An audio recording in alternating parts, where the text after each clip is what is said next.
Iyi ni Musi Champion TV nk'uko musanzwe mubimenyereye, televiziyo ikorana bya hafi n'ikigo Disara. Ni televiziyo kandi ni twavuga ati ni ijwi ry'abantu bagendana ubumuga. Ntikorana n'ikigo Disara gusa, ahubwo mu ntara zose ku isi yose iyo byabaye ngombwa turashikayo. Muno mwanya turi mu kigo Disara, aho twari dusanzwe tuzi ko yuko ari umunsi basanzwe bagororera kwa abana canke bavura abana. Byinshi turi kumwe na muganga araza kubitubwira kuko ari nawe asanzwe ari inzobere mu ivyo bintu. Tumusabe abanza twidondore, ahejeje ko twidondora acagira akatubwira mbega kino gikorwa bariko bakora ni gikorwa twovuga kimeze gute. Namahoro muganga. Amahoro cyane nisha makuru. Umeze neza? Turashima Imana kandi tumeze neza kabisa. Nkuko mumaze kuvyumva dushaka mu twidondore, muce mubwira nawe ko kuri kino televiziyo yacu igikorwa murimwo twogisigura gute, mwo kivuga gute?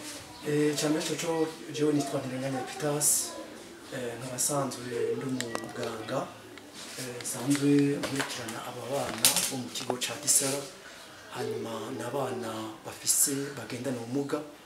Uyu munsi rero twaramutse ngaha mu Dusanze turi muri sale ya kine, hanyuma twaramutse mudusanga turiko turavura aba bana bagendana ubumuga.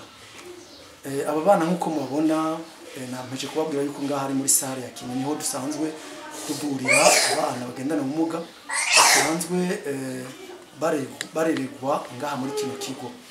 Hama rero uyu mwana mubona ni umwana yitwa Prime, hanyuma akaba afise ubumuga butandukanye na buriya bundi bumuga bw'abari abana mwagiye mubona hariya. Uyu mwana afise ubumuga bita dyskinetique.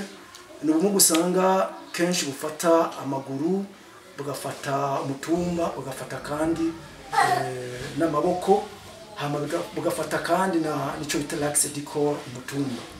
Ubwo bumuga bushingira cyane cyane mu bwonko.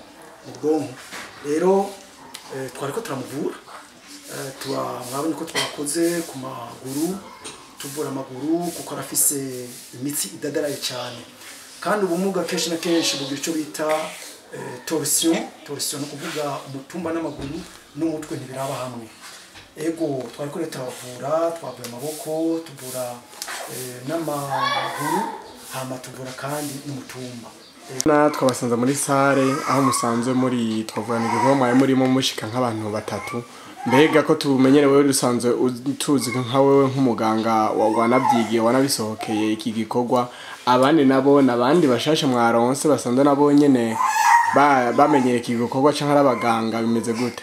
Murakoze cyane mesha makuru. Nkuko iki kigo cihaye intumbero bivanye no na initiateur ari we yakitanguje, yari afise intumbero nyinshi kuri kino kigo. Muri izo ntumbero zose yari asanzwe afise harimwo intumbero yo kuvura abana bagendana ubumuga.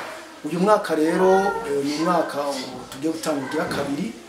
Turagomba ko iki gikorwa cyo kuvura abagendana ubumuga cyaguka kigakorwa n'abantu benshi batandukanye, kubera ko dufise igitigiri cy'abagendana ubumuga kima ciyongera. Nico gituma rero no mwaka twafashe yuko aba bantu mubona babiri nabo bitaba edekine, babiri n'aba edekine. Uyu yitwa Mutumwa Zaverine. Urabona yuko hageze ko bagira iki bashira mu ngiro ivyo nari maze iminsi ndabigisha, kandi urabona yuko by'ukuri bariko baramenyera.